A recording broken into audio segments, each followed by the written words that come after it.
All right, folks. Today we have a little something special for you. A friend of mine who goes by the name of Renee Robyn, who you see on the screen there, also masquerades in one of her other lives as one of the people that's in charge of the Boris FX Optics application. And in that position, she knows the app more than most people on the planet. So I asked her to come on and talk to us and give a demo about how this app works, who it's for. Because at first glance, when you install optics, it could be overwhelming. But like anything else, once someone explains it to you and you get the gist of the app, then it becomes easier. So Renee Robyn is here to talk about it with us and take us through the application. Renee, before we start, I'm going to bring you on the screen here.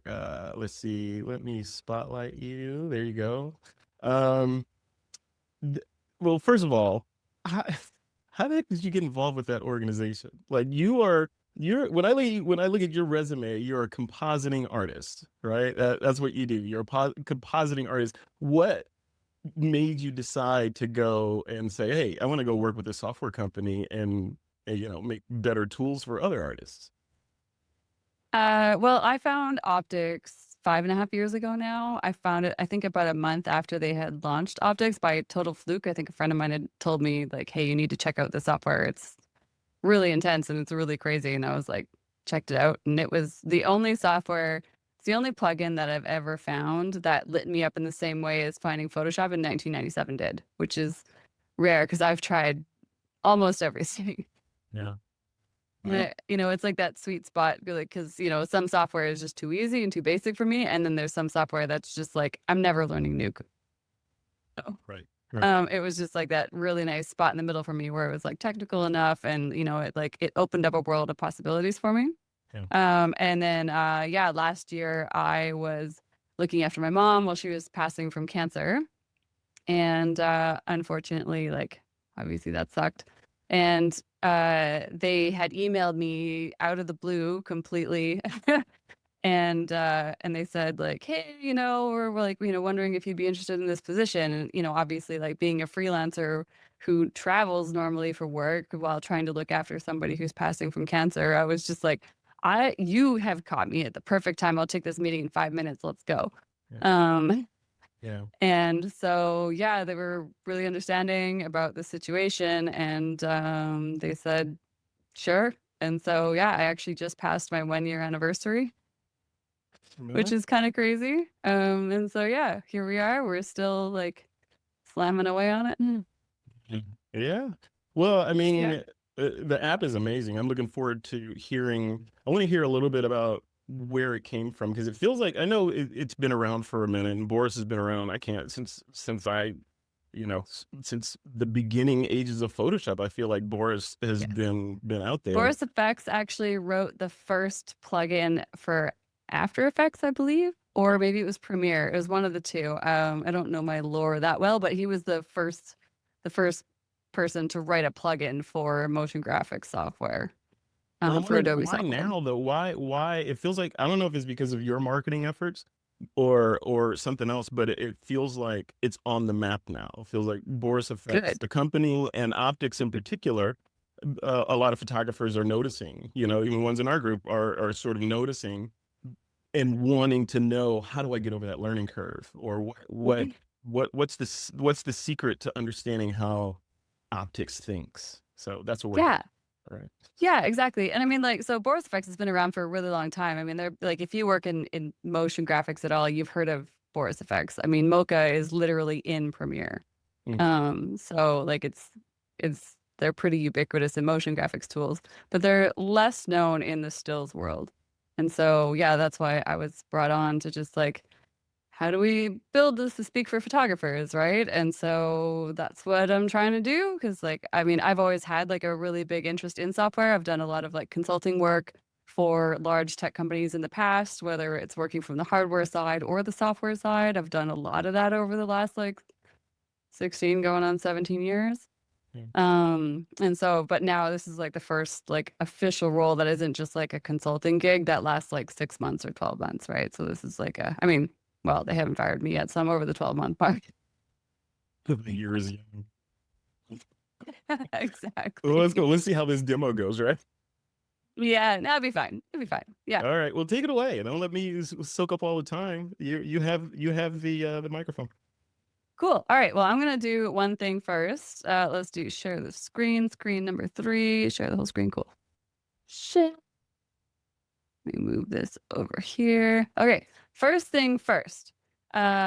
If you ever go to the borisfx.com website and you have never opened optics before in your life and you open it and it scares the life out of you, that's okay. It's a super normal response. You're going to go to borisfx.com. You're going to click on training, and then you're going to go videos by product, and you're going to go to optics. Okay, this is important. It's free. It doesn't cost anything. We have an entire optics essentials video course here with a whole bunch of chapters. Most of them are less than 2 minutes per video. Watch them. And there's more coming because, of course, we're building the next version right now. So we're building the next release. So there will be more videos added, but they're all really short. So borisfx.com, training, videos by product, optics. And you're going to click on the Optics Essentials course. All right, that's all I'm going to talk about that. But it will make your life so much easier. Now, I just figured, so there's 2 types of demos that I can give. One of them is just like the basic, like this is how everything works. And the other one is I can just make some cool photos and show you how cool things work. And I feel like with this crowd, the showing how cool things work is probably the right answer. Yes. But, don't discount the folks that are just like, okay, show me how it works first too. Oh, yeah, don't worry. I know what I'm doing. And when I say folks, I'm talking about me. So, yeah.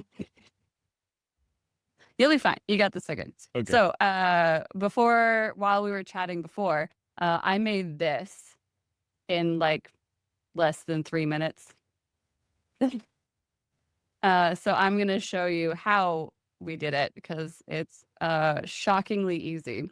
Now, this is an image from Matt Stagliano from Stone Tree Creative. He very graciously donated some images to the cause. So I appreciate that because while I have a lot of photography, I don't have stuff that looks like this yet. So anyways, now I am working in the Photoshop interface. So Optics works in Lightroom Classic through Photoshop and as a standalone, but how Optics itself works is the same once you open the app. In Photoshop, I always make sure that I duplicate my layer and I convert it to a smart object. And the reason why we convert it to a smart object is because if you're anything like me and you like to change your mind all the time and you can't make up your mind or you like to go back and forth, what this means is with a smart object, we can go back and forth into the app and reload all of the steps that we had. So I highly recommend. There is only one scenario and one scenario only where you don't use a smart object with optics. And if we have time, I'll go through it. And if we don't, I made a YouTube video. I recorded it this week. We're going to put it up on the Boris FX YouTube channel somewhere in the next couple weeks. It'll all be there. It'll be called an Easy Mouse Deep Dive. All right. Now we are going to go into Filter, Boris FX, and Optics. And it's going to load up here. And just a heads up, my computer, while it is a monster, when I have a bunch of programs running like I do right now, sometimes things blow up. Not that Optics crashes, it's just that things will sometimes run a little slower than they actually normally do. Okay, we're going to say apply previous filters and masks. We're going to say no. And sometimes we want to say yes, but in this case, we're going to say no because I was also experimenting with other stuff and nobody needs to see that. A heads up here. So this is the default when you first open up Optics. So I like to work in the advanced workspace because I don't like having my layer panel up here in the top left-hand corner. I like it in the bottom right. So we built the advanced workspace and it looks like this.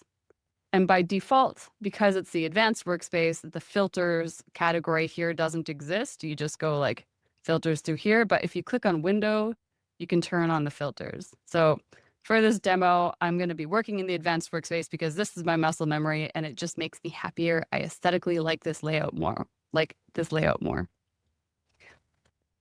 Now, how this works is right here. These are all the filters, and inside the filters are all of these presets here, and there are all of these parameters here that we can make changes to all of these presets. And that is essentially the basics of optics is there are all of these effects in all of these categories that do all of these amazing, wonderful, different things. And then from here, inside all of them, there are presets, and we can just make all of the changes here. And we're going to walk through a whole bunch of these, and it'll all make a lot more sense. This is awesome. Now, first things first, there is this really great category called the light filter. And admittedly, I'm not going to go through lens flares today, but admittedly, the lens flares are super rad because we can just like move these around and we can like change them and basically match them to what we want. We can make them bigger, we can make them smaller, we can move them off of the frame. And like you just get that little bit of like flare here if we wanted to. We could change the color of it if we wanted to. There's lots of stuff we can do with lens flares, even though lens flares is not the point of the demo today. I always make a point of showing it because it's awesome. And a lot of work goes into making these things, and it's definitely worth talking about. So obviously the color here is staying on. Let's do that. There we go. Now, I don't want to talk about lens flares. Let's go to light. So light is this really great filter. So there are over 800 gobos in the light category. And I also maybe made a whole bunch more for the next release. Sorry, not sorry. But there are all abstract, doors curved, doors ornate, doors panels, shutters, elements, foliage, glass. And then there's a new category, so be able to see all the new ones as they come up. Snowflakes, textures, and then windows, and like all these different types of windows. And they're just so pretty. You can do so much with them. Now, in this case here, I want to add this light gobo to the background. So I'm just going to grab this, spin this, and grab this little middle part here. And there we go.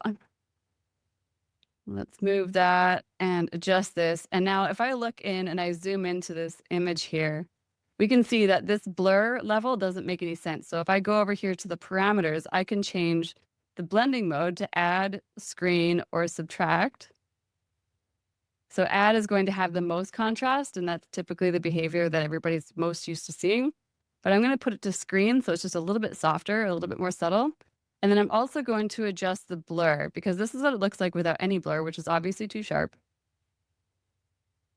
But I'm just going to add just like a tiny, tiny, tiny little bit of blur to it. So this is part of the magic here, though, is that it also comes with a displacement filter. So you can see how it's reading the texture information in the image to create a displacement so that it matches what's going on in the image. So if I wanted this to be on my subject, look how it moves to the shape of her body. It's so pretty. But we're not interested in putting it on her. We want to put this on the background. So let's move this up here like so. Maybe like turn this. Renee, just real quick. So yeah, what's happening is that's automatically displacing based on what texture information. Yeah. the texture information that's already in there. So is it depth information? So it knows that like her shoulder should be rounded where it falls. Like, how does it know that? Magic. The kind of magic. State secrets. But yeah, it does a great. Does a really good job. But what's really fun is like you can turn this up and make it like totally crazy. Either direction. So you can totally adjust how much displacement you want. That's crazy. It's awesome. It's so cool. I used to take a bunch of work in channels back in the Kai Kraus days just to do that kind of information. Yeah, even still now, like to do that in any other program other than optics is so much work. And here it's just like an up slider, done. Mm-hmm. So we can also change and add like a little bit of a color. So I'm going to add like a little bit of like a pale yellow, I think. Something like that. I'm going to hit OK. Now, right now, this is on our subject and the background, and we don't want that. So I want this to only go on the background. And down here on our layer panel here, this little square here with the plus, these are all the masking types. And I'm going to go through some of them today, but not all of them because we're not going to have time. The one that I love the most and I use all the time is Easy Mask. So if you hover over all of these, you'll see there's a little watch video. So you can go and watch these. But also if you just go to the Optics Essentials course, you'll see all the videos there as well. So we're going to pick Easy Mask. And now all of a sudden everything disappears and people go, oh my God, what happened? It's okay. Don't worry. It's all right. We're going to increase the brush size, which is the brackets on the keyboard, or you can just go right up here and increase your brush size there if you want to. I am a keyboard monkey. I love my keyboard shortcuts. I'm just scrolling in and out with my mouse on my keyboard, and I'm just going to say I'm left mouse clicking. I'm so dyslexic. Left mouse click to get the green stripes, right mouse click to get the red stripes. And the red stripes is where we don't want it, and the green stripes is where we do. And I am not being accurate. I'm just like grabbing all this stuff here, and I'm just like very loosely making selections. And I'm going to hit enter on the keyboard. Now, if I hit M on the keyboard, we'll be able to see exactly what that mask looks like. So we can say, all right, well, I want to refine this edge a little bit more. I want this to be a little bit cleaner. I want that to be a little bit more refined. And we just hit enter. There we go. That's looking pretty good. That's crazy. Oh, we can refine this to like perfection if we wanted to. I just want to be mindful of time.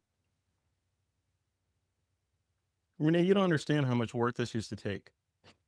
Oh, I do. More than most. I know exactly how much I work know. this used to take because I used to mask this stuff by hand. I used to make textured brushes that matched the texture of the area that I was masking out. So now we have all these stripes everywhere, and that's really irritating. We can go up here by the wrench, and there's a little 50, and we can turn that down if we want to, or we can just click back on our light layer. And now really quickly, we have our first light gobo. It's magic. It's awesome. I love it so much. And there's so many gobos. There's so many. There's like over 800, and there's going to be more because I spent like 2 weeks building more of them. And that's just one trick, right? That's just one trick. Yeah, this is just one trick. And I can apply this trick like 40 different ways. There's so many things I can do with this. The other thing that we can do is like, we can see how we can like tip this. Yeah. Yeah, it is wackadoodle, the kind of stuff that we can do with this. It's way fun. Let's like put that back to where, good enough. All right, now let's create a new layer. So there's a little hamburger here under word layers. And you can also hit Control L on the keyboard to make a new layer. And we're gonna go into this category called grads and tints. And this gets real fun. This whole category here, grads and tints, is stunning. Now, let's see, which one did I want to, actually, yeah, this is the one I wanted. Now, this is one thing that I love so much about this. So right now, this just looks like I just took a color and I put it on a soft light blending mode and I put it over top of the image, right? Mm-hmm. Nothing special, who cares? But there's this preserve highlight slider. So if I push this preserve highlight slider, look what happened to the highlights in the image. So that's without it, and that's with it. And then if we turn the layer visibility on and off, look how beautiful that is, because it's allowing for the highlight data in the image to actually be of a higher and more natural luminance to the image itself. It's gorgeous. And then there's exposure compensation as well, because some of these filters, obviously, like let's say the deep red here, for example, if we turn that all the way down, it looks like this. So again, it just, this looks like a color blend mode, right? Yeah. But with exposure, let's turn off exposure compensation. There we go. So this is typically what it looks like. But when we do preserve highlights, and then we do a little bit of exposure compensation, all of a sudden now we have it's beautiful, right? So in this case here, I'm just picking the light yellow because I think it's just really classy. And for an image like this, because this is the kind of image that you see where you just go, oh my God, painterly portraits, right? Mm-hmm. Like that's the vibes this is giving. So this is the type of edit that I want to do. So can you package all those tricks into a preset that you can then reapply? Oh, of course you can. That was the big feature that we released in 2020. And I didn't know that. That was not a setup. I hadn't. Yeah, no, it's a whole thing. It's a whole thing. And I'm very proud of it. I'm gonna be like, okay, I love this look. Okay, can I save it somewhere, or do I have to write down? You can. I will show you exactly how to do that once we're done building the whole setup. Okay. All right. So the next step that we're going to do is we have photographic. We're going to create another new layer, and I'm going to head over to sepia because we want to do this like beautiful painterly look. So I'm going to go to sepia 3, and I'm going to do the exact same thing. I'm going to hit the preserve highlights and a little bit of exposure compensation. And right now I can hit this A before and after up here, or I can just hit the A/B and have the side by side. Mm. So I can see exactly where everything is sitting all the time. And if I hit F on the keyboard, it just sets it to full screen. But that is looking like really nice, and I'm not even done yet. So, We're gonna so create. hold that thought, Renee. Okay. Just a quick Yeah. question for the audience, right? So where do you, as the product manager for this app, see this plugging into the workflow? Like, is this you've already edited the image, you shot it, you've retouched it, it's now perfect, and then you bring that into This Boris image is Optics? completely unretouched. It's fully raw.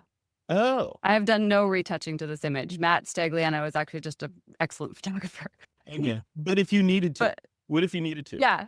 So typically what I do is I get my skin retouching done Mhm. and then I hop straight into optics. Okay, okay, got it. Yeah. Okay, Yeah. perfect. I mean, we do have skin retouching tools, but they don't replace like really good manual work. Like I like to do like frequency separation and just like give everything like a good pass. Mhm. I would clean up like the wrinkles in the fabric, and, for example, and stuff like Mhm. that first. Yeah, yeah. But that's not the point of today. So we also don't have like a remove tool or anything like that. Like that's not Well, our superpower. that's not his playground. Its playground is, okay, let me take this amazing shot that you've done some work on, and I'm gonna make it into some cinematic brilliance. Yeah, well, it doesn't even have to be cinematic. Like in this case here, we're going for painterly, right? So we're Yeah, going for yeah, like yeah. a completely different, yeah. But this is just going to give you ideas and possibilities that you probably didn't even know were like an option, No? right? And Yeah. it's going to do it really fast. Like I said, I made the first version of this image. I made it in less than 3 minutes. I timed it on my phone. And that was straight, just like running on instinct. I had no plan. I didn't write it down, nothing. It was 3 minutes. Oh. I'll show you another image that's even crazier. And I timed it. I did it in just under 5 minutes. And it's way crazier than what we're going to do today And with what this was the one. starting image though? I mean, was it what I'll had show been you. done to it? Anything? Nothing. I had this one and the one that I want to show you. The only Mhm. thing I did to it was skin work ahead of time. Okay, okay, cool. Yeah, yeah. But like it's a full composite. It's awesome. All right, so we have the sepia tone here, and this is looking really nice. And I just picked sepia 3. I'm doing all this stuff based off aesthetic. I just like it, and that's it.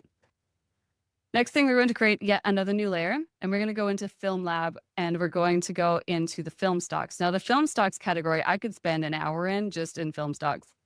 What's beautiful about this is we can click up here to the very top left corner, and we can sort everything by black and white films, color films, cross-processing, faded, historical, motion picture films, because of course Boris FX comes from a motion picture background, so there is a bunch of stuff in there. Movie looks, same thing, lots of stuff in there, and then favorites and custom. I am very fond of the Agfa Chrome 1000 RS. It's beautiful. So if I turn this on and off, it just adds this like beautiful little bit of contrast, a little bit of warmth, especially for this image. It's very, very pretty. It adds like a really nice small amount of grain that probably is not going to show up on the live stream, I will be honest. But if we scroll down, we can literally see the live preview of what these are going to look like. We don't have to click and select a name and just guess what this is going to look like. We can just see it all. And once you get more comfortable with optics, I also prefer, I can go up here to this little hamburger and I can change it to a list. I tend to like the list view more, but that's because I know what most of this looks like now. But if you're unfamiliar with it, then obviously we want to start with using the tiles first. So I'm going to pick the Agfa Chrome 1000 RS. And first things first, I'm going to go down here into the parameters here on the right-hand side. And the parameters are, for the most part, made to be modified from the top down. And every now and then I go blasting straight into the middle and then go up and down, but they do work best if you start at the top and work your way down from there.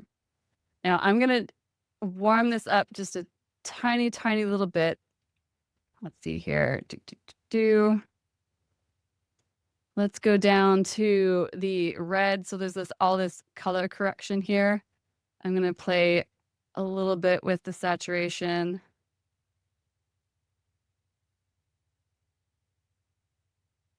And it's probably not super obvious on your end because we're doing this as a Zoom live stream. And so it might not seem like anything is happening to you.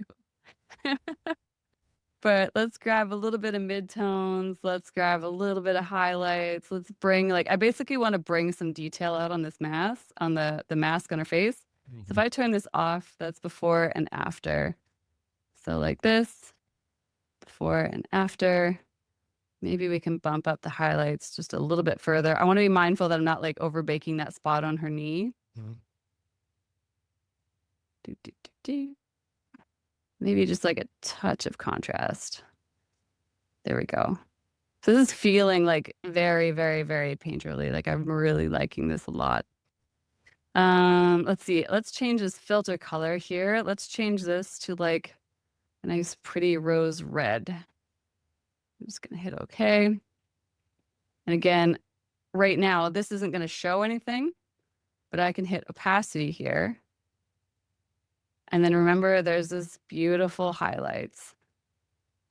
So we can have the red showing up in the highlights, or I can have them not showing up in the highlights. And I think just like a little bit of opacity of that rose color looks really nice because it's adding this like what was happening with the sepia and the photographic is making the skin look a little green. And so by adding that little bit of rose color in, especially by pulling it out of the highlights, it's just adding this nice red warmth back into her skin that's like counteracting the green. And I could go down here into sharpen and diffusion and vignette and all this other stuff, but we only have an hour, so we're going to skip some of that stuff. We'll have to do a part 2. Oh, I can do so many of these. Britannica Now, series. Yeah, right? Next thing here, I created another new layer and we're going to go to image and I'm going to go to detail. And my interest here isn't most of the image because I don't want to overbake it, but I want to bring some detail out of this mask. So what I'm going to do is I'm going to create another easy mask and I'm going to say, all right, dear easy mask, work your magic, pull out the details of the mask, but I don't want it anywhere else. Like, I don't want none of this stuff getting more detail because like the whole point of painterly is that it's not contrasty, you know, taking the life out of it, right? Now, if I hit M on the keyboard, we can see here exactly what's going on. I'm okay with a little bit of detail going on to the nose and the mouth because obviously having just a super over sharp mask it's going to look weird. But I am going to take it off of this part of the background here and that edge of the fabric. There we go. So it's literally so fast. It's ridiculous. I'm going to go back here to my M and I'm on this default sharpen number 3. And this is obviously, in my opinion anyways, too much. So we are just going to knock this down just a tiny little bit. So if I turn this on and off, so there's before and after. And it's just bringing out those beautiful little bits of detail there. That's crazy. So Renee, It's elegant. It is. It is. It's so elegant. Yeah. What is happening here? So is this using like some sort of super AI to do all this stuff, or is no, all these tools were made long before AI. This is just good old fashioned engineering. Yeah. Wow. Yeah. I don't know if you can see it, but like see how there's this like beautiful grain and that comes from the film stock. So that's the before and that's the after, like that beautiful, super pretty, like very film centric grain, right? Yeah. Yeah. It's gorgeous. That's uncommon. It's very pretty. Now, if we take another new layer and we go to diffusion and blurs, there is one of my favorite filters in the whole world. It's called the mist filters. And we all know what mist filters are, right? Those super expensive pieces of glass that break really easily and they cost more than they should. These are perfect replicas because this was built with Tiffin. So these were made to manufacture a spec to match exactly what the Tiffin mist filters look like, each one. So there are black mist filters, cool mist filters, and then mist filters, and then there's the warm mist filters as well.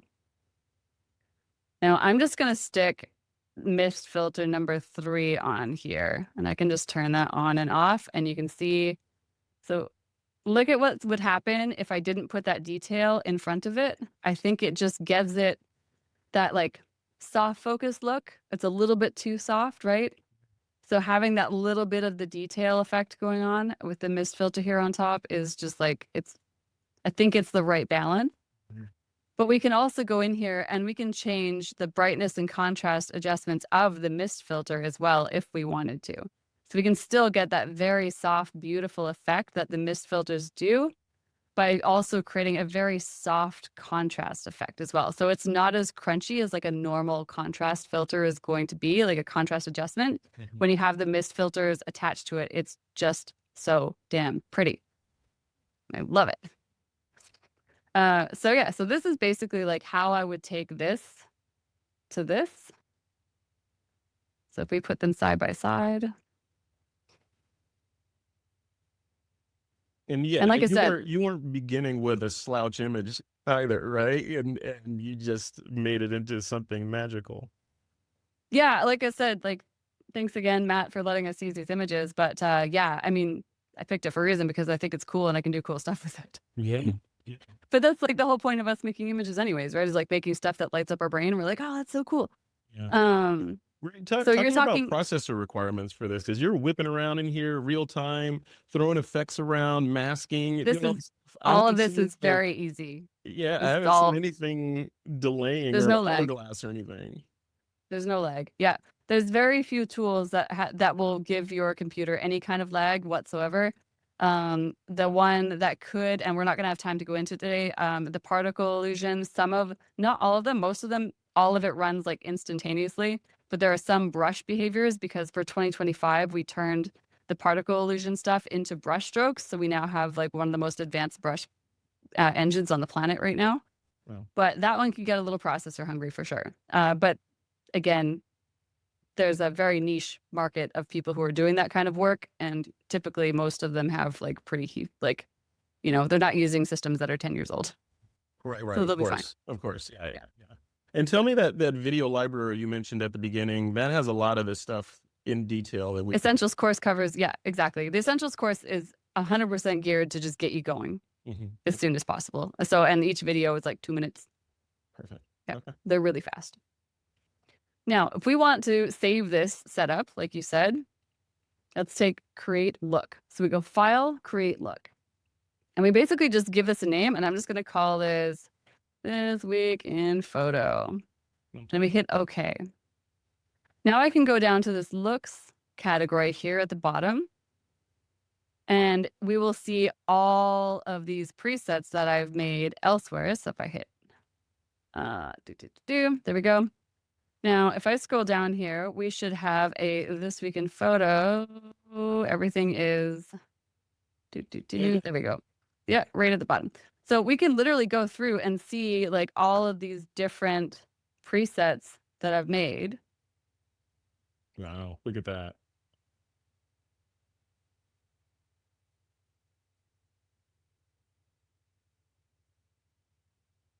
I love this one, actually. That one's really nice. I love the light blue highlights on that.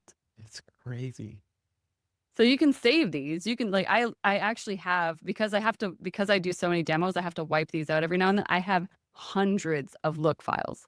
And these looks you can save, you can share, you can sell, you can do all these different things with them. So if you're working with a team, you can save them and then send them off to the people that you need to work with. So there's like, yeah, there's literally so many things we can do. So we're just going to hit apply.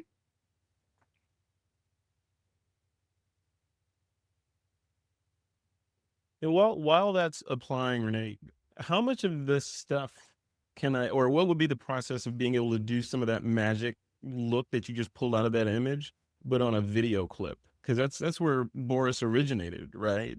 In the whole video world. Yeah, all these tools exist in the video suites. They do. Oh, so yeah, what you learn here will transfer over there? I mean, like Sapphire and Silhouette have a very different UI, but the stuff is all there. Yeah. Okay, cool. Yeah.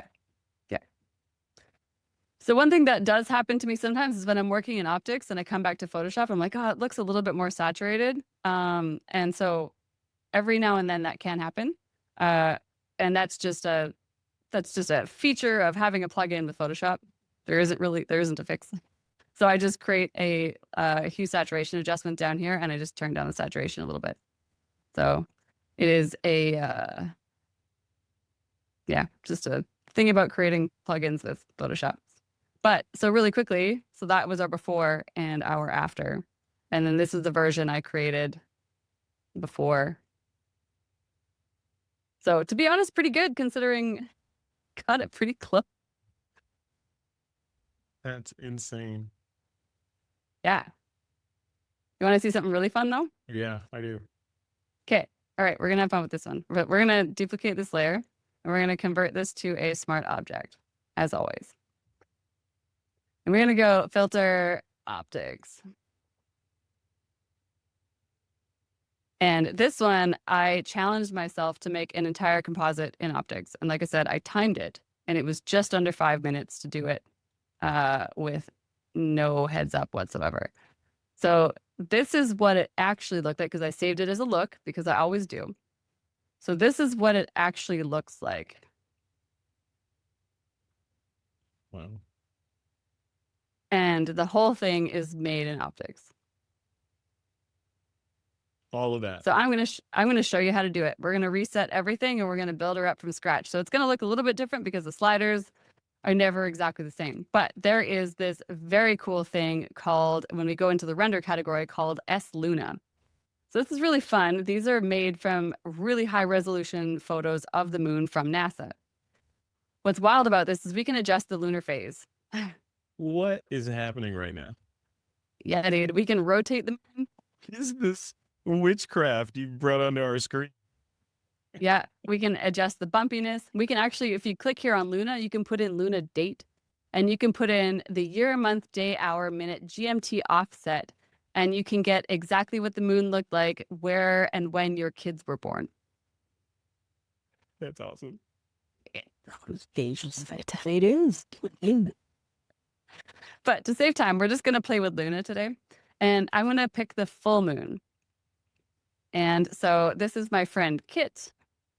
And we are just going to click and drag this down. And we're going to just loosely fit it roughly to the size of what we think the moon should be. And I obviously can like reduce the opacity of my layer to get this to fit where it should. If you were about to do what I think you're about to do, I'm going to be upset. What, mask it? Yeah, so we're going to hit easy mask. And we're basically just going to do this. And we're going to do this. And we're going to do this. And we're going to do this. And I'm just going to hit enter.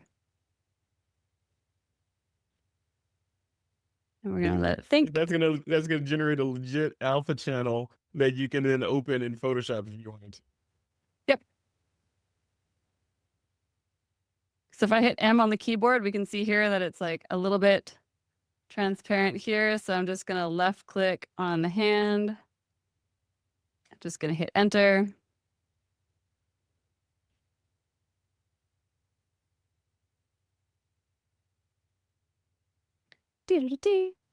And I want this, and I want this, and I want this. So I'm basically just like really quickly refining this mask edge.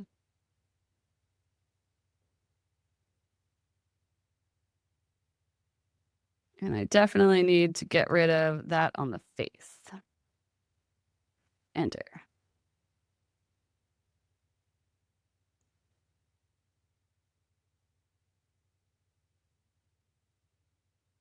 There we go.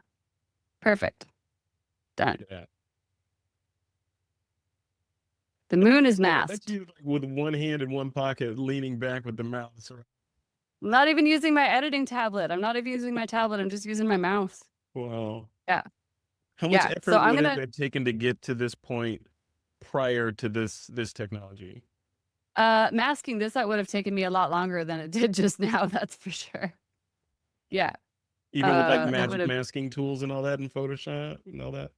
I mean, like realistically, how I would have done it in the past, like the reason why we picked a pink ball is that like it's just I would have just done a select by color range and then like burned the mask. That's what I would have done. Okay. But this way I can just like keep working. Real time. Nice. And then change the moon later if you want. Yeah, that's exactly it. So I can literally go in here and I can be like, well, I want the moon to have like a little bit of a blue glow. I think that would be pretty. There we go. Next thing, I want to add some stars. So there is this S night sky here. And I love this because we can look at this and we can go, oh, there's the Sagittarius constellation. There's Orion. There's Gemini. There's the Big Dipper, et cetera, et cetera, et cetera. There are so many of these things. Now, obviously, this is going across the entire image, which we do not want. And again, if we look here, we have longitude, latitude, GMT offset. And again, we have night sky locations and night sky. So we again can figure out your month, day, hour, minute, GMT offset, figure out what the night sky looked like, where your kids were born, when they were born, the day they were born. It's awesome. It's crazy. So we can adjust the glare. So let's do like a little bit of glare brightness. Let's make these stars a little bit brighter. Let's make the glare size just a little bit more because we're creating magic right now. Like we're not creating, we want this to look realistic, but also, it's a woman who's embracing the moon. So, yeah. And so there's star brightness. So let's make the stars a little bit brighter. And now, again, obviously this is going everywhere. And so we know exactly what's going to happen. We're going to take our easy mask. We're going to make a nice big selection here. And then we're going to say, no, I do not want you here. And I do not want you here. Oh, hey, Dennis. Okay, enter. And now, very quickly, we have the night sky exactly where we want the night sky. And if we're just deciding like, oh, I kind of want to move these stars, I can just grab the longitude and just rotate them because it turns out the Earth is actually round and the stars rotate at night. Allegedly. Allegedly. Theoretically, I've heard rumor. So if I look here and I hit the M on the keyboard, I can be like, oh, look here. I can see that I've missed here a little bit. So there might be some like glowing going on there that I don't want. So I always recommend checking your masks. So again, with here, can just clarify that a little bit, even though like admittedly a little bit of glowing on the star, like on the rocks it's not a deal breaker for me at this stage. But one thing I want to make sure is right now our image, the stars are against a blue sky. Like it was sunset when I shot this, but it just doesn't have the same effect that we're looking for. So I'm going to create another layer and I'm going to go to the grads and tints category. We're going to grab our ND gradient. So let's just go for an ND9 for now, just see what that looks like. And what's fun here is the one thing that I can do is I can copy and drag this mask up. So I can grab the night sky mask, click and drag the ND gradient one up, and look at that. So now obviously we have a problem here. I want there to be some ND gradient stuff going on down here. So we're just going to hit enter and it's just going to re-render. I'm going to say add just a little bit onto the top of those rocks there. Add just a little bit there. And for kicks and grins, I'm going to grab the eraser tool because I find that this foreground rock is a little bit bright.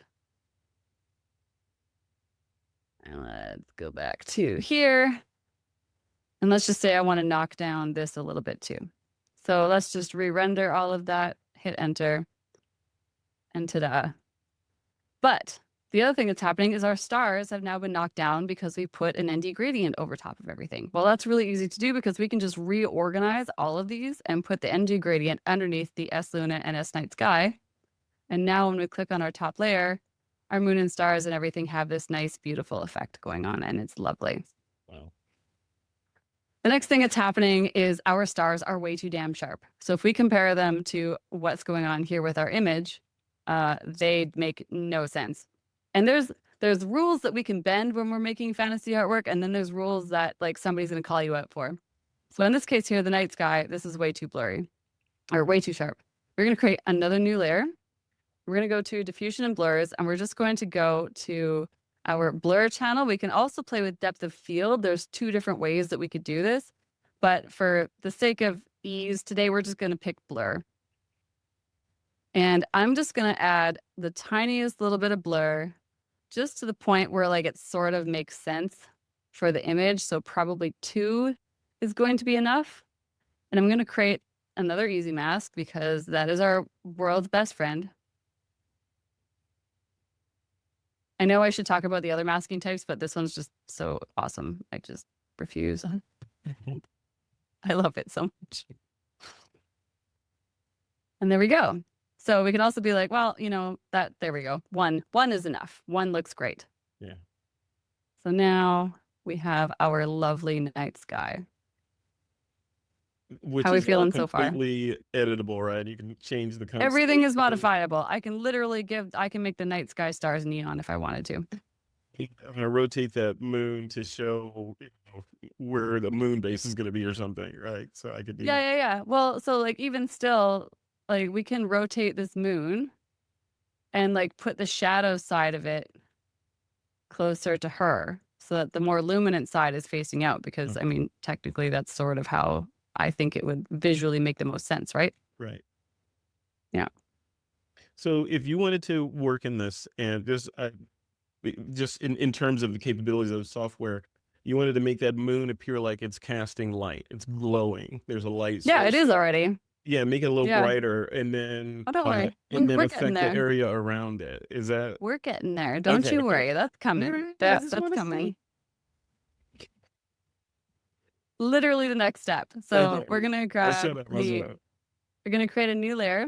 We're gonna go back to the light category and we're gonna scroll down to where it says ultra glow. So this was created for Lord of the Rings initially. It was invented for them to make Sting glow. So the sword, that is the fantasy lore on ultra glow. And as a result, it is not even as a result, it's just really popular with the fantasy photographers. And so we can just literally create that really nice, beautiful glow there. And I can play with the threshold to get it placed exactly where I want it to be.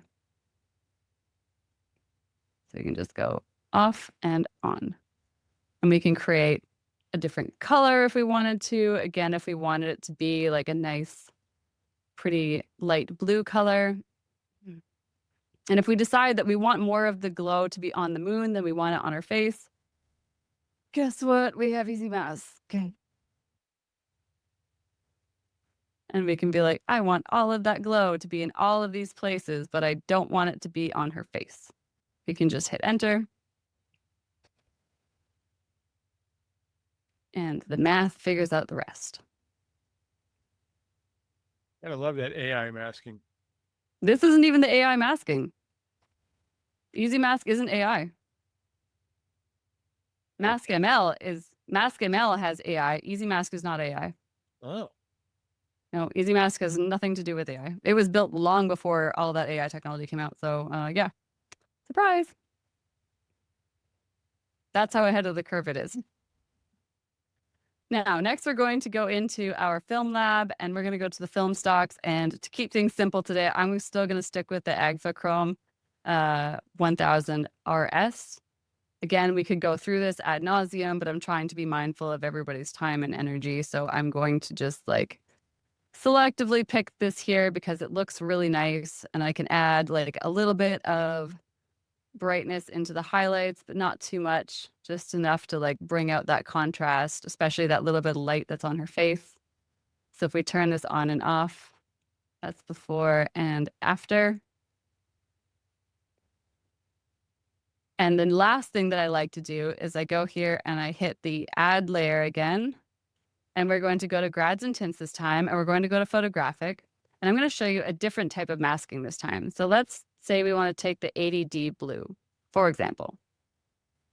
There is this selection masking. So you guys know what luminosity masking is, right? Yeah.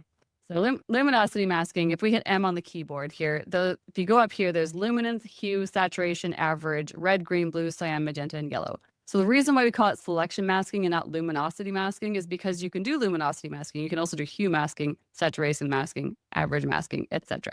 It is way nerdy. So if we're sitting here looking at this right now, what's masked out is this part on her face. And if we move this from side to side, you will see how it rotates through the image. So I want to make sure that I'm adding blue into the shadows, but I'm not really affecting the highlights. And the reason for that is when I look at this, so the Agfa Chrome has added a little bit of red into the shadows, and I don't necessarily want that. I'm okay with like how the colors look in the highlights and everything, but I don't necessarily want that in the shadows. So I have turned on this, and so I go to my M, and I can refine exactly where I want these colors to go, where I want that blue to go. So I can literally just push the slider around until I see exactly which areas I want that blue to be in. Damn. It's so great. That's your lumen. And it's instant. It's Yes. instant. Yeah, it's awesome.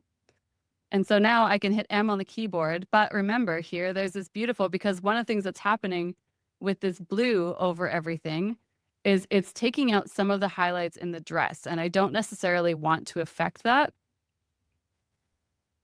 So what I'll do is I will just turn up the preserve highlights slider so that my highlights are still going to be okay. And let me see here. M on the keyboard. Let's just tweak that just a little bit further. I want a little bit more. There we go. That's better.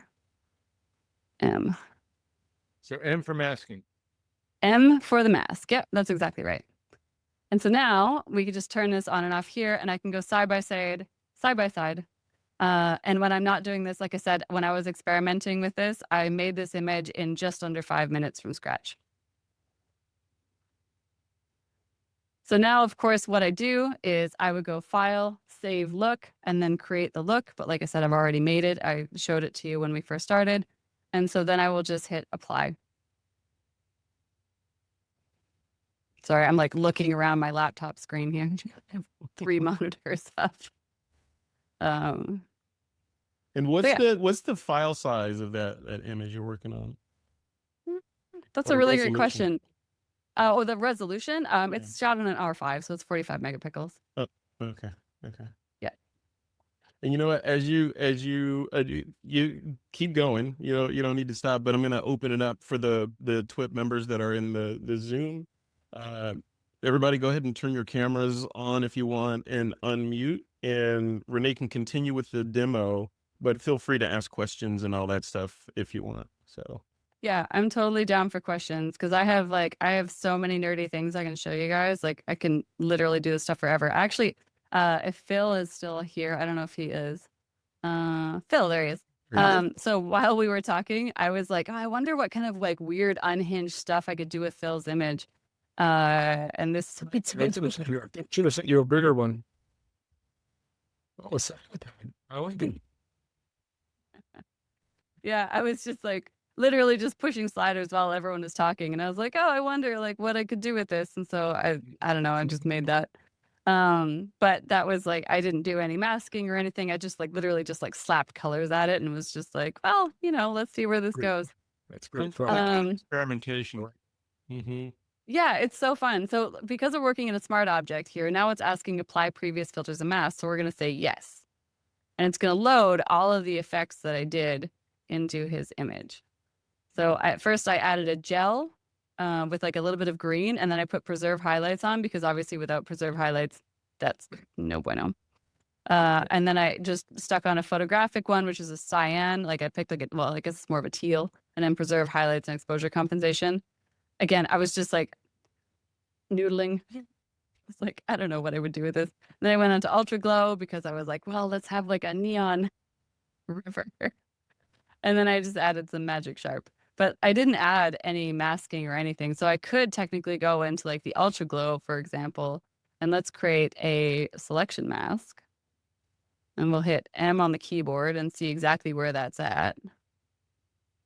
And let's push you a little bit and push you a little bit. Oh, I don't want that. And push you a little bit. So what's really fun. Sorry? That makes a very interesting image in itself. Mm-hmm. Yeah. It's the mask. Right. What's really fun is if we reset everything. So let's say we wanted to go into the film lab, and let's go to the film effect. Let's grab alien. I don't know. I'm like definitely just flying around here trying to figure out stuff. Let's try film stocks. Phil, because you work in black and white, let's go to the black and white films. Let's grab this Kodak one and let's modify the life out of it. So let's get the grain turned down a little bit because it's a little bit high, I think anyways. So let's turn down the size. Let's turn down the red amount. Let's make that grain just a little bit softer.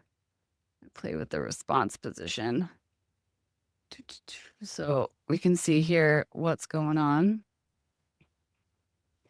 And then we can go and adjust those midtones a little bit, although not very much. Highlights, shadows. Well, that would be an interesting way of processing it. Just if I started from the raw file, Oh yeah, 100%. Yeah. interesting way of approaching it rather than some of the things I do normally. You don't normally start with a raw file? I do, no, I do, but I'm just saying she's working with JPEG that's I've already worked on. Oh, I see what you're saying. But if I started with the raw file and just sort of went to these film stocks and started playing around with those, that would be an interesting way of doing a black and white conversion. Mm-hmm. Yeah. And this gives you the equivalence and levels adjustments and things like that. Mm-hmm. Yeah. So full disclosure, we do have a bug that will be fixed in the next release. This curve adjustment here is broken, but it will not last. We literally just missed it. It wasn't broken before. We broke it on the last update. We found it like 3 days after we launched and we were like, damn it. Oh, the next release, it will be fixed. Anybody who works in software will be like, yeah, no, been there. So don't be mad. We look at Very mad. Fire all your Renee, test. yeah, no, you should have seen the list of bugs they did catch though. Because the last release that we did was like so ambitious. We put in a lot of stuff into the 2025 release. And yeah, they caught an encyclopedia worth of stuff that we broke. But it just so happened that we missed that one. So happens. Cool. Renee, you mentioned But that yeah, there's- so It's a nice, it's sort of a nice light touch, if you will, for that picture. yeah, so that's the before and after. Yeah. Yeah. And then like we could go in Renee, you here guys blew and my mind like 16 different times. So I'm sorry I missed most of this. I oh, it's recorded, working Dennis. It's all today good. and Just Yeah. got home a little bit ago. Oh, It'll be posted. The It's all replay will- recorded.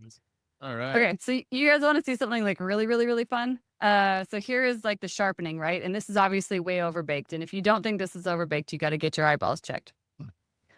What's really fun is Or without the glasses. everything looks better without the glasses except driving. At least add that nice Gaussian blur. But anyway, so let's go to, so what's awesome here. So I've obviously over sharpened this, but there's this sharpen threshold slider that is just exquisite. So if we move this, look at how the sharpening is moving through the image.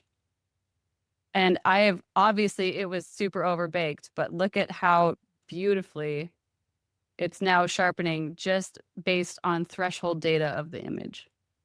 Well, how would you say it compares with Topaz? So it's very different. It's a very different type of sharpening. This is not AI. So this is not going to recover non-existent data. This is basically taking information and sharpening very precisely exactly where you want it. Because if we put this sharpen threshold on 0, it's sharpening the entire image and every single pixel in the process. Whereas here, contrast when we detection, push, right? It's contact. it's So when you go to the Threshold. threshold, it stops sharpening the water, it stops sharpening things that aren't intended to be sharp. Is That's this exactly like right. unsharp masking? no, it's different again. Ah. Yeah, it's different again. So this again is reading the threshold data of the image. And so when we push this sharpen threshold around, it's reading, you can like see the sharpening move through the image. Right? Uh-huh. So it's not necessarily contrast detection, it's threshold data information. So I can show you, hold on one second here. I'm just gonna hit apply. Let's go to this image. So what I mean by threshold data is we can go here to threshold and we move this around. So see, this is reading threshold data on an image, right? So we're sharpening and you can see where that information is being sharpened. So all the way down here, it's sharpening the entire image. Whereas we move back and it starts sharpening. So it starts removing the sharpening from certain parts of the image. It's basing So you it's basing that on what The luminance the values of luminance it. values of that particular pixel it's on, right? As it goes Yeah. through those. Okay. Yeah. So with unsharp masking, the threshold is the contrast in the layer between, how much difference between what sharpening and don't sharpen. But this is a threshold thing, so it's a little bit different slider. Yeah, it's a slightly different animal. So I'll show you what it looks like on a portrait. It's a little bit easier to see. I wish I took this photo. I did not. It is stock. But I'll show you this here quickly. It's kind of like something Emily would shoot. I know, right? Okay, so let's say no. Okay, so let's go to Magic Sharp. Actually, first things first, let's make an effect on here so that it's going to be a little bit more obvious. So I'm going to go to color, and we're going to color correct. And I am going to pick, let's see here. Malcolm X. I'm going to make some adjustments here to the highlights. So what's really fun is I like to go here and add like way too much color and then adjust the range so that I can see exactly where those highlights are going to be. So I can move it all the way down and all the way up. So now all of my image is being read as highlight data, and I can push this. I'll just move this closer to the face so you can see it a little bit easier. So you can see how it's moving through the image. Yeah, kind of like the So I blend. can, yeah, kind of like a blend if, yeah. So I can add contrast into just the highlights here.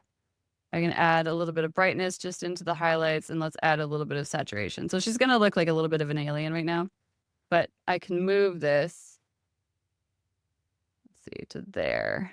Let's reduce that saturation again. There we go. So I can turn this on and off and just like really quickly, like I love that effect. So what's really fun also is if you make a bunch of adjustments in the parameter sliders and you like what that is and you want to use it again, you can go here and create this little piece of paper here. And this is in all of the parameters. It doesn't matter which one you're in. Wherever there's parameter adjustments, you can save them. So we can sit here and we can call this like glow skin. And we're going to hit OK.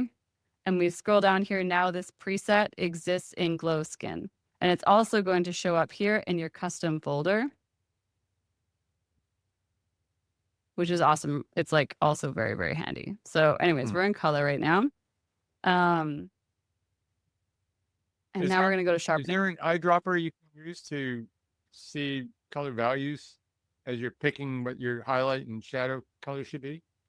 Not right now. That's something that is definitely on the wish list. I have like a few things on the wish list that I would really love, but as it stands right now, not that one. But we do have flash color. So in this case here, we can pick the flash color, and you can do the eyedropper, just pick screen color, and you can pick based on the screen color here.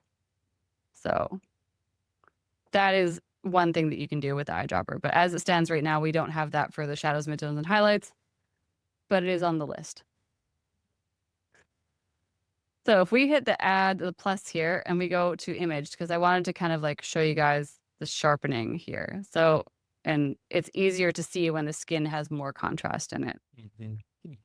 So this is obviously way overbaked. So let's like just cook the life out of it. So now when we look at sharpen threshold, this is set to 0. So the entire image is way too sharp. And now when we move this, see how that sharpen data is moving through the threshold information of the image. So remember that black and white going back and forth, right? Because that's what we want. That's what we want to see. And it's somehow managed to recognize that there's some things that should remain sharp. Yeah, it's magic. And so, and this is just like way overbaked, right? Like obviously normally I would never let it set that high, but we can also go in and we can detail tune. So Dennis, you're going to love this. We can sharpen based on the channels. So we can channel sharpen based on the luminosity, the chroma, the red, green, and blue channel independently, which is exquisite when you're dealing with like product photography, for example. This is so handy, the channel sharpening. And then there's detail tuning. So there's fine pass, fine sharpen, small, medium, and coarse sharpening as well. And so we can sharpen based off of these individual, all in one, plus there's range tuning. Damn. It is bananas. It is so crazy. But like, look at how just like beautifully it sharpens this image. So this right here, so that is before and after. It's very, very, very elegant. It's very nice, and it does a beautiful job. So just like really quickly before and after.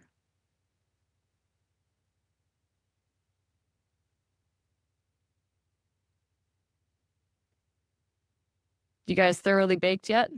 Mm. What was the maximum? I know you Wondering mentioned when I got the home. maximum file sizes. What does that run down to? I broke it in the 2024 version with a 16,000 pixel file size. Oh. Okay. But I think we fixed that. Okay. So yeah, because I tend to work at 14 by 7 a lot. Yeah, you should be 14,000 by okay. 7,000. You should be okay with 14. Yeah. Okay. Yeah. My Micro Four Thirds images should be just fine. You'll be just fine, just fine. What I love about this one though, so we can go here to like the light filter, and let's say we wanted to go to foliage. Burp. Let's go down. Let's get some nice like leaves. But you can load your own. It's like literally not a problem. And we can like zoom this up and down.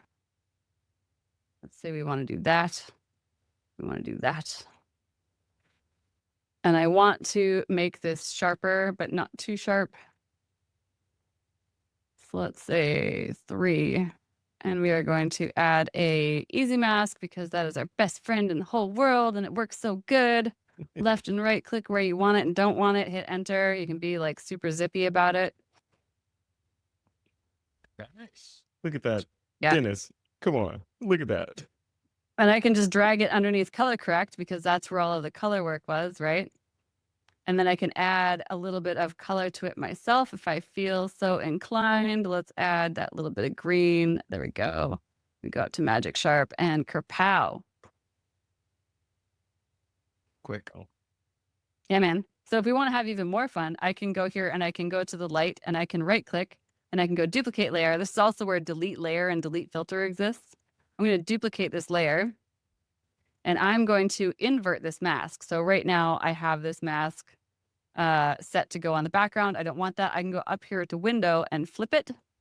And I can just put this on her. So obviously I didn't adjust any of the distortion effects or anything like that. But let's say I wanted to have like just this little bit of light effect here, like on her forehead or something, right? So I can also just go in and I can go back here to my here, and I'm just going to erase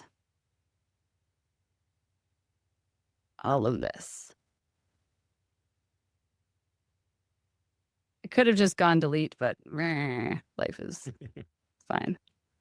So in this case here, let's go there. And let's say we want a little bit there. We don't want it here. We definitely don't want any underneath her chin because there's a shadow there. We don't want any on her shoulder. So we just want like that little bit on her face. Now we go back to here, hit M on the keyboard. And this is inverted. So we just go blink, just like reverse it underneath the window. And now I want to hit the displacement because I want this to be on her face looking the way it should. So see how it's wrapping around the chin? So we can like set that to default, or we can match that. What's displacing it? Exactly. Yeah. So it's reading the data information of the image. Oh, that is sick. Yeah, man. It's so awesome. Because you can load all your own gobos into this, right? Hey, Dennis, So, like- Dennis, Renee, this is the marketing wizard that Renee is. You said, how is it doing it? And she said, it's reading the data information from the image. It is. No kidding. Yeah. But yeah, so if we look at this and we're like, oh, well, this is a little bit bright, we can go to screen instead of add. And you can go, oh, well, that's not really bright enough anymore. So we can just like turn this up. And we can play with that displacement. So Dennis, there's this one trick that's actually really fun. I actually just figured it out the other day. And I'm pretty stoked about it. Okay, so obviously I don't want this in her hair because that's just making me crazy. Go away. There we go. So I figured out this new trick. And so if we go here and we create a new layer, And let's say we go into grads and tints and we go to photographic, for example, right? And let's say I just wanted to add like, I don't know, a little bit of like golden orange eyeshadow to her. So I'm going to create a paint mask, and it's going to hide the effect over the entire image. So I'm going to create a nice soft brush. So I'm going to make sure that I'm not using hard brush, I'm using soft brush. And I can just go here. Now, obviously right now, this doesn't make any sense because it's a little bit, it doesn't match the luminance values of the image. But because we have this beautiful preserve highlight slider here, and then I have this exposure compensation, all of a sudden now this like very gentle little bit of eyeshadow that I've added. So let's just go before and after. Is looking like really nice. Yeah. So this is like my new favorite way to just like quickly add a little bit of eyeshadow. It's obviously not going to be like, you know, crazy intense, you know, beauty retouching stuff. But like if you just have a client that's like, oh, I wish I put on like a little bit more of like eyeshadow, you can literally just do that. And it takes like no time flat. It's very nice. Now, Renee, the light on her forehead there that's now going Mhm. underneath her hair. So if you wanted Yeah. to go on top of her hair, Oh yeah, that's just because I Yeah. got rid of it. yeah, you got rid of her hair. Yeah, so if you want to bring it back just in one area, like how do Yeah. you do that? You just hit enter. You just like repaint over it green. Yeah. And so when we look at it here with the color correction and everything, it's a little bit too bright. So I'm going to turn down that opacity, and then we go up to here and see now this is starting to make more sense. Yeah. It's not as overexposed anymore. But yeah, that is I mean, I could go at this for hours because there are so many things. And then of course you save this as a look because you're just like, oh, this looks awesome. So we're just gonna say create look. You'll be like, all right, TWiP glossy skin demo. Okay. And then that's gonna show up in my massive looks category. And it's everywhere. So for those of you who are like trying to find where your looks are actually hidden, I will show you exactly where they go. When you save it as a look, how does that handle the luminosity masks and things? Yeah, so your luminosity masks are good to go. Those transfer, no problem. For the easy masks, you'll have to re-render for the composition of the new image. But the luminosity masks, they all translate. You don't have to redo them. Wow, cool. Yeah, that part's very handy. Renee, give us so- give us your grand finale, you know, knock your socks off technique. I mean, the looks one is always really fun. And what is that really fun- neuromancer right there? Oh, Neuromancer. Yeah. So these are like looks packs. So myself and Dean have made these looks packs that you can buy off the website. So if you don't want to make these your own, you want to just like see what optics can do. We have a ton of looks packs that are like being built / are built. Yeah. That we're just like putting available on the website. So like these are the black and white ones that I built here. So these guys are a lot of fun. But yeah, so yeah, the Neuromancer, Ready Player One. These are, and then everything is completely customizable too. So that's the other side of this, is that you can go through and be like, oh, I really, really like this one, but maybe I want to change the light leaks a little bit. So you just like double click on the light leak layer and be like, oh, you know what? I think I want this color splashes left instead.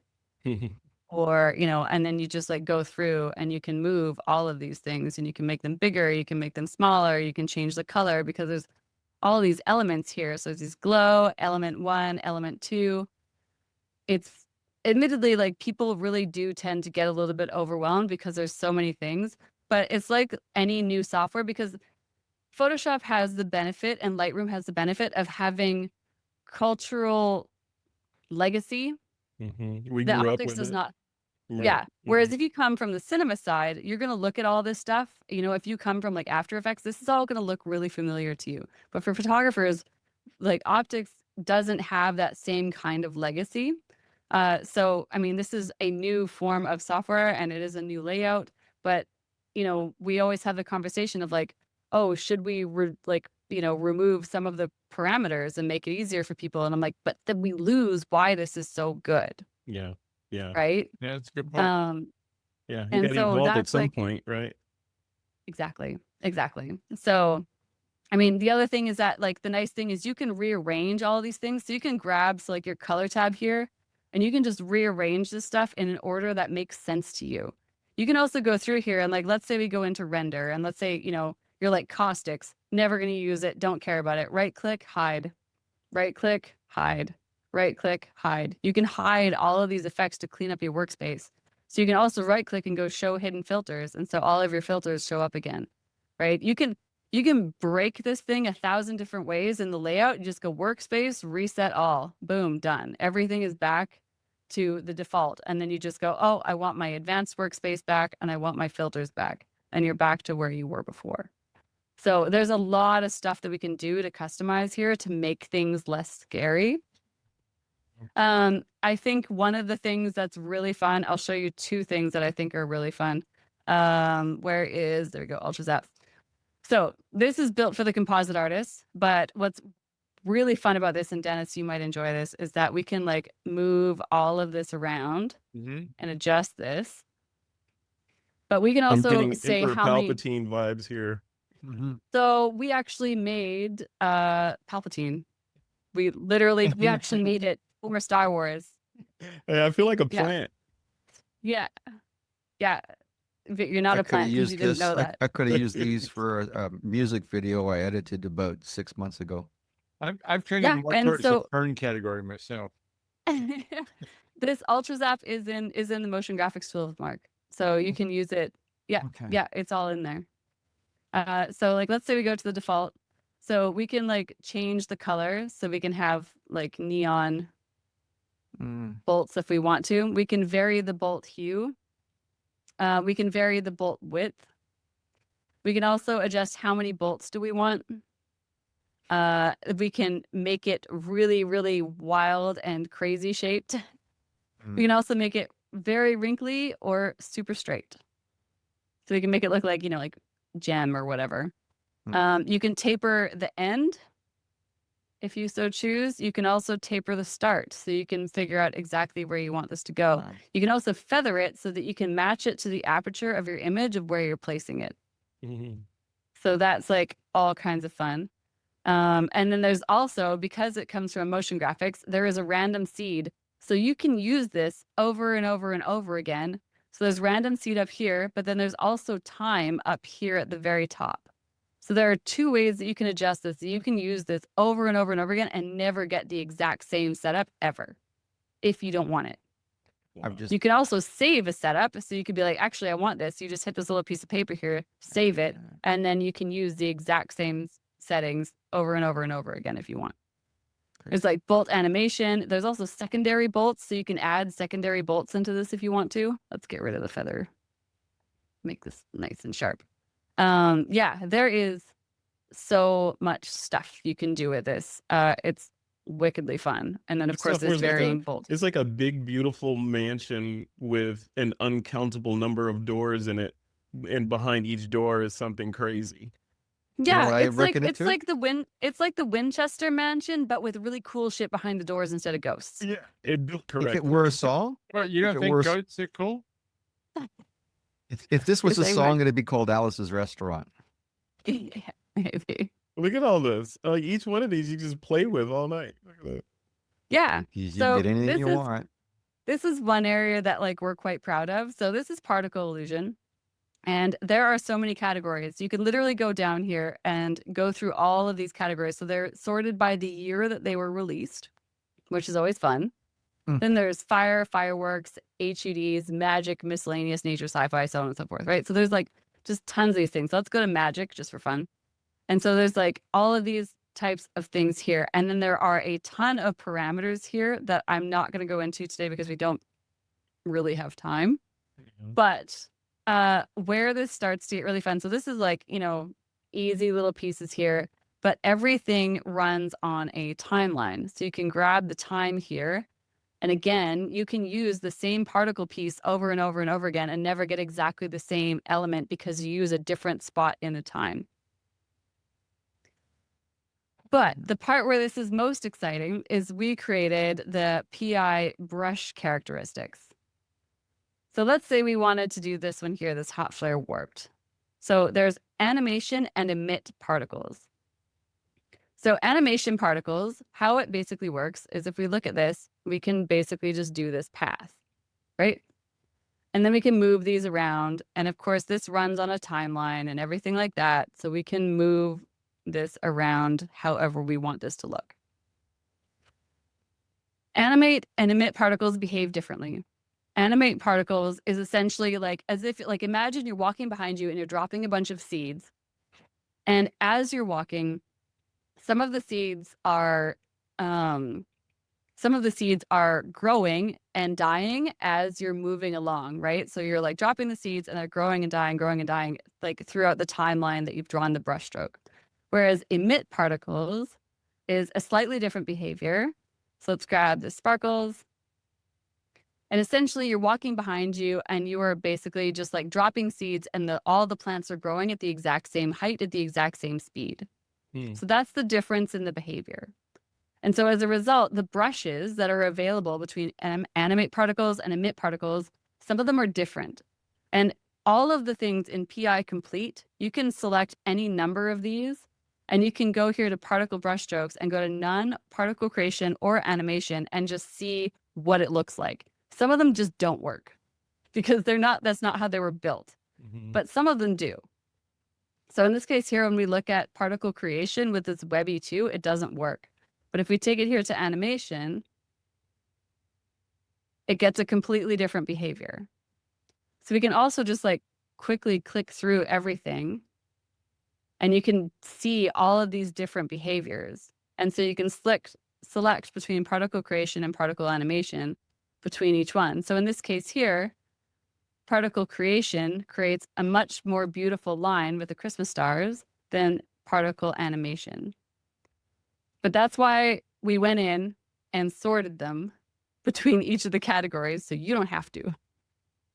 But we just picked the best of the best. So we picked the best behavior for each one, but you can go through if you're just like, oh, but I really like this one behavior or this one, weird random particle piece that you like.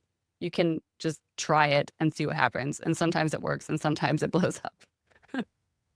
So But you admittedly- can add these effects ad nauseum to an image and mask each one independently and then, export out your final and then go back to the image later and make adjustments and do all the things. Is there a limit?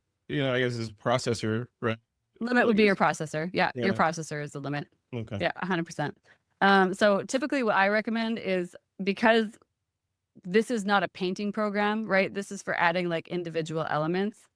I would recommend doing like one line of strokes per layer, just so you have the most amount of flexibility, because you can add multiple strokes into one, but if you move them, they all move as one singular piece. So if you're wanting flexibility, then do one brush stroke per layer. That's pretty much my only recommendation. And do those deformations that you were doing that did not like work? Oh with yeah, no, this does layers? not have that behavior in it. No. Okay. Yeah. No, this is a completely different engine. This is a very different engine on the back end. This is particle illusion. It's not the same character. Different math. Got it. Different math entirely. Yeah. I mean, if you wanted to and you're just like, oh, I really want this to just be like on her eyes, we can just create a paint mask and then like just bring it in over the eyes. Yeah. So like that's easy. It's nuts. It's nuts. Yeah. All right. It's wicked cool. So I can just keep going on and on and on. I'm gonna hit stop share and stop because I feel like I'm just gonna put everybody to sleep. No, this is good. No, everybody wants to go play with it. That's what's going on. So let's do a couple minutes of Q&A. If you guys have any questions you want to throw at Renee, and then we'll wrap up the recording. Anybody have questions? Don't be shy. Rob, did you buy it already? I did. So, and hey, and a while ago, because I started playing around with it and to use there may have been a code at one point that I got to go ahead and use. Yeah. But having said that, seeing you with that one with the Luna images, and then just putting stars in the background, it's like, holy! Not only is it getting the imagery right, it's getting the time of day and position in the sky, which is one of the things that drives me nuts about people who composite astro, because I see it's like, oh, that's a pretty image, except the sky is so wrong. Yeah, yeah, yeah. The only thing that I wish we had is a Milky Way sky, and I mentioned that to the engineers, and they were like, "Do you know how many stars that is?" And I was like, Yeah. fair enough." I mean, the only other thing and it looks like you may already have this, is if you just tying it back into it. I mean, you probably already have an ephemeris behind it that's doing it for like time of day and year and stuff like that. So that's pretty cool. I mean, as a it's guy who very like fun. uses like tools like Stellarium a lot to be able to go ahead and just kind of figure out what's in the night sky. Yeah. Is there sky replacement equivalents to that as part of the stuff? Because Not sky replacement. That's not. Yeah, okay. not so much of our animal. Mm. So what you could do though is you could, so because I find the easy masks are so elegant. Actually, hold on. I'll show you guys something that's very, very fun. Where is that image? Okay, hold on. Okay, I'll make this quick. Where are we? Shit. Yeah, because the one thing I got caught out on a few times, because it's actually like when you're doing drone 360s, you got to replace your sky because you get the drone, right? But then it's trying to get get the clouds heading in the right direction and the light being in the right direction, so that can be painful. Yeah. So hold on one second here. I'll show you this quickly. But yeah, sky replacement, less so our superpower. Yeah. Oh, I was going to show you, this is the one time we don't use smart objects, but I'll show you this other step first. So what's really fun is, let's say I wanted to warm up my foregrounds and cool down the background, right? So normally how we do that, or at least how I do it, is like, soft light layer with like a soft round brush or a textured brush or whatever. But how I like to do this, we're just going to go back into our old besties here. We're going to go to photographic. Let's grab some amber. That's going to be way too strong, and that's kind of the point. So let's grab our easy mask, and we're like, all right, I definitely want it here. I definitely don't want it in there. I want it on the sword. I want it here because we photographed this stuff with a strobe. I want it here, but I don't want it in here. I don't want it on this background. And I don't want it here. And technically this light here is coming from the sun. So I don't want it here, but I do want it here. So I'm just going to hit enter. And I'll show you the detail of mask that this thing spits out. It's friggin' crazy. Check that out. Damn. It's so fast. Yeah. It's so fast. That would have been painful otherwise. Yeah, well, so I used to make textured brushes for exactly these scenarios. And now I can just like do that and just go preserve highlights, exposure compensation, reduce layer opacity. And I'm like, oh, look, there it is. Nice. Create another new layer. Go back to photographic. Let's grab a light blue green. I can just click, copy this mask up here, but I want exactly the opposite. So I just click and drag the mask, invert it, and go to here. And then I just go preserve highlights, exposure compensation, and then reduce the layer opacity. And now all of a sudden it's just like, oh, we're split toned. That was sparktacular. I know It's so fast. I know preserve highlights is just math, but it is magic. It is amazing, right? Because like to do that otherwise it takes me so long. I spent so much time doing this stuff. And it's just like, I get mad over like all the years wasted, like literally masking out those little highlights and doing it by hand when I can just grab the preserve highlights and some exposure compensation. And I'm like, oh shit, it's done. Like, nice. I mean, the kind of landscapes that I do, there are times where it says it's just you get into it's just painstaking. There's little spots where I always start just saying that. It's like that saves so much time. It's bonkers. And then on the flip side, like, you can add a selection mask on top of this if you wanted to for a different effect. Like, let's say we wanted to just like affect like what's up here. So let's just create another layer and let's do something obscene. I don't know. Let's go to gels and Let's pick.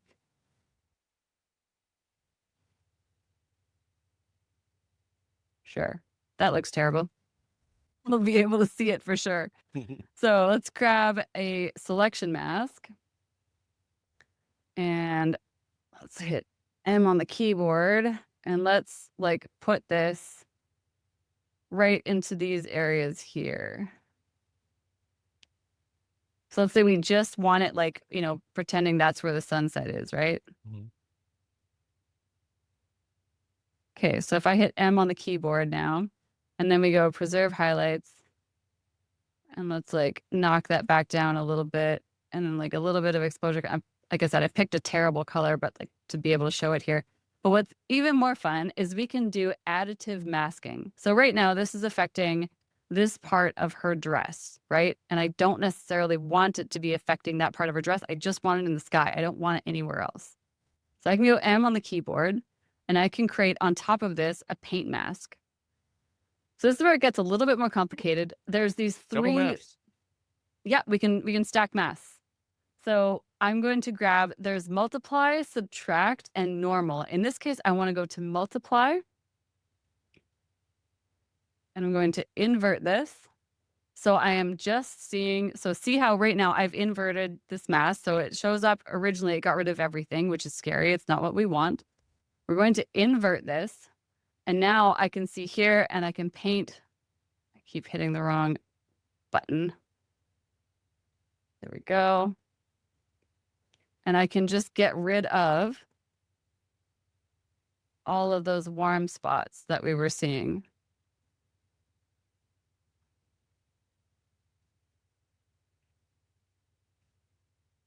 So when I turn off this additional mask, I just go disable. We can see here how this effect was on the dress, and we didn't want that because we hit M on the keyboard, and we can be like, oh, look, there's all these spots here that we don't want this effect to be on. And then I can turn on, I can enable this mask. I can go here and be like, oh, I want that gone too. I want this gone. I want this gone. But I want to make sure that it stays in the sky. So this is definitely, this qualifies as optics advanced technique. Mm. This is not something I typically show people who are like new to the program because they're just like, what? But yeah. No, this is good. So we hit M again. But yeah, just to show, I'm again picking an ugly color just so that it's obvious so that we can see what's going on. But yeah, and so that's our before and after. Pretty cool. So you've got two masks on the same layer. Yep. Yeah. So it's additive masking. Yeah. Yeah. And like I said, just rewatch the video. You're going to want to use the multiply in the top left corner here because there's multiply, subtract, and normal. I'm going to put out an advanced masking video sometime in the next couple months. So I'll be able to go through that stuff ad nauseum. But yeah, Very qualifies as an advanced technique. Mhm. So, and then we hit apply. Okay, so what's really fun though, hold on, I'm going to show you how to export a mask. So you see how you like that really textured easy mask? So, and we're like, oh, we really like this effect. This is really cool, but I want that easy mask so that I can use it in stuff going forward, right? Mm-hmm. So what we can do is we hit apply. Apply is key. You want to make sure that you've applied the effect. And we duplicate our background image and we create a layer mask, and we do not make this a smart object. This is the only time when you're using optics, you don't use a smart object. So here we have our background layer and our mask. We go filter, Boris FX Optics. And we wait. And sometimes what can happen is if you hit apply previous filters and masks too quickly, it won't necessarily remember. So it basically depends on how good your computer is. I usually let the computer think for a second, and then I hit apply previous filters and masks, and I say yes. So it's like, okay, well, which mask do we want to export? Well, I want to export one of the easy mask ones. So let's say here, this first one. And there's this little square with the arrow and it says export masks. You can only click one at a time. So please remember that. If you click a whole bunch, it just blows up because the computer doesn't understand what you're asking it. So you just hit that little square with the arrow and then you just hit apply. And so from an image standpoint, this is not going to make a lot of sense, but from a mask standpoint, it does. So this is a workflow process. So now if we go here, there is our easy mask. Oh, that's cool. Yeah. And Not so now you intuitive, could go in. But cool. Not intuitive. You just have to Nope, do it a couple 0% times. intuitive. Yeah, but that's exactly it. You just have to do it a couple times. Because like if you do this as a smart object layer, I'll show you what happens. And I wish it didn't happen this way, but it is literally a limitation on the Adobe side. It's just a limitation of math, essentially. And as far as we are aware so far, there is no cure. So we're going to hit apply previous filter to mask. We're going to say yes. So this time we're going to say, I want to export this mask, right? And we're working on a smart object. So we're going to say apply. And this is where it gets borked.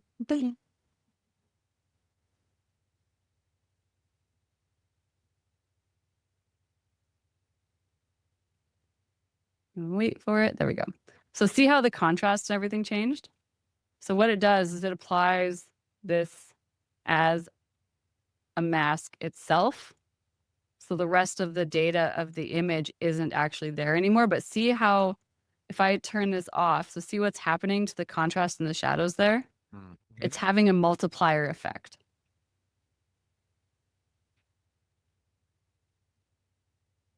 So don't use export mask on a smart object layer. And the instant we can fix that, it will be no longer an issue. But that is what will happen if you do it on a smart object. So make sure you're doing it on a non-smart object layer. And so this case here, we can just like right click here and go disable layer mask, and you'll see the effect over the entire image as well.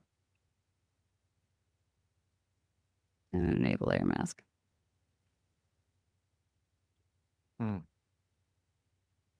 I can see everybody is sufficiently microwaved.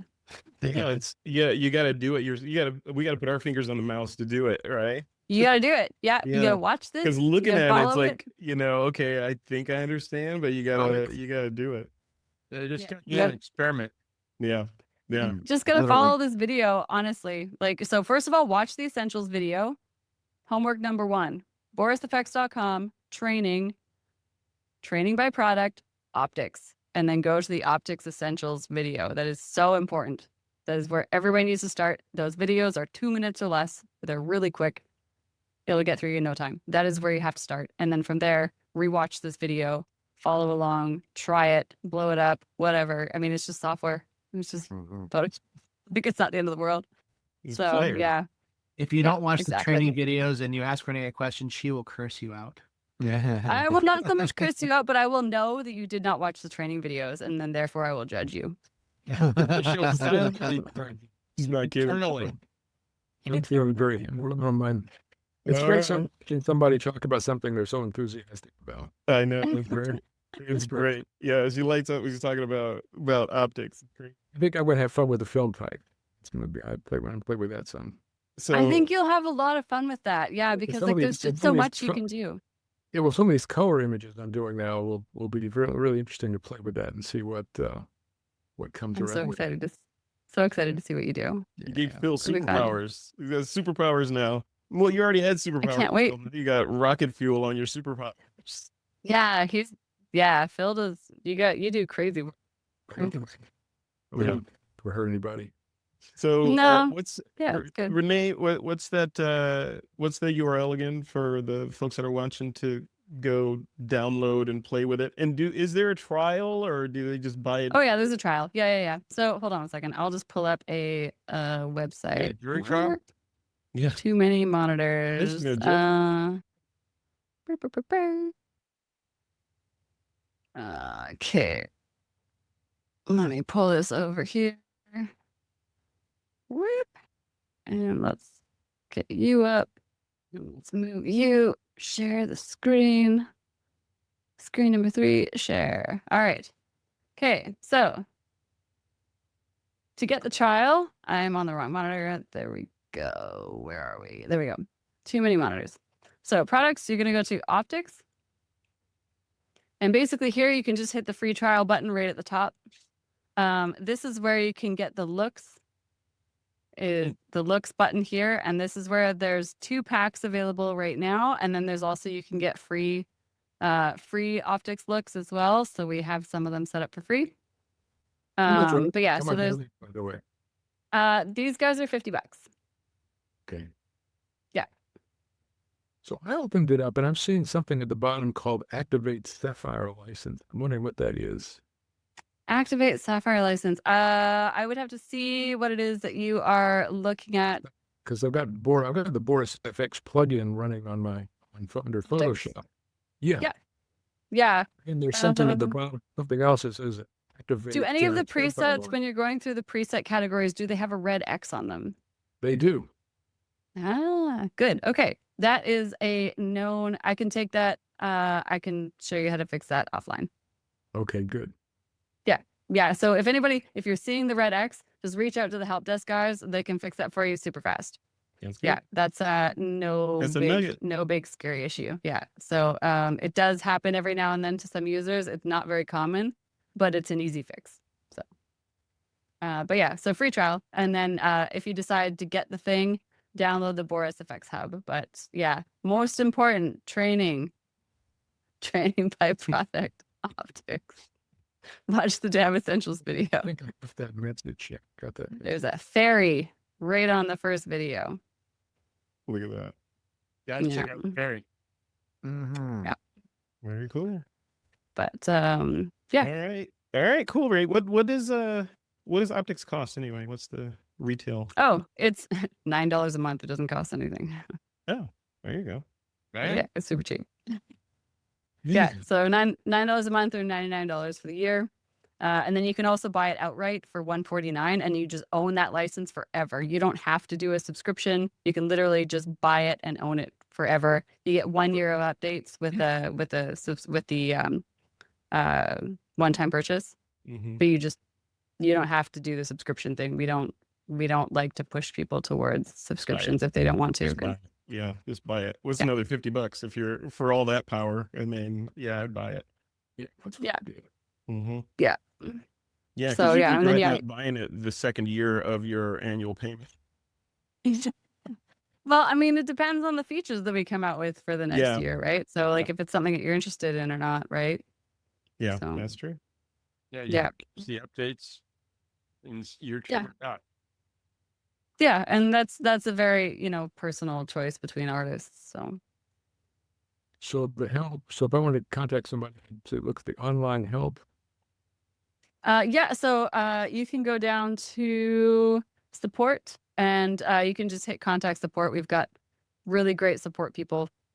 Everybody's awesome. So you basically just go to borisfx.com, scroll down to the bottom, and you'll see contact support.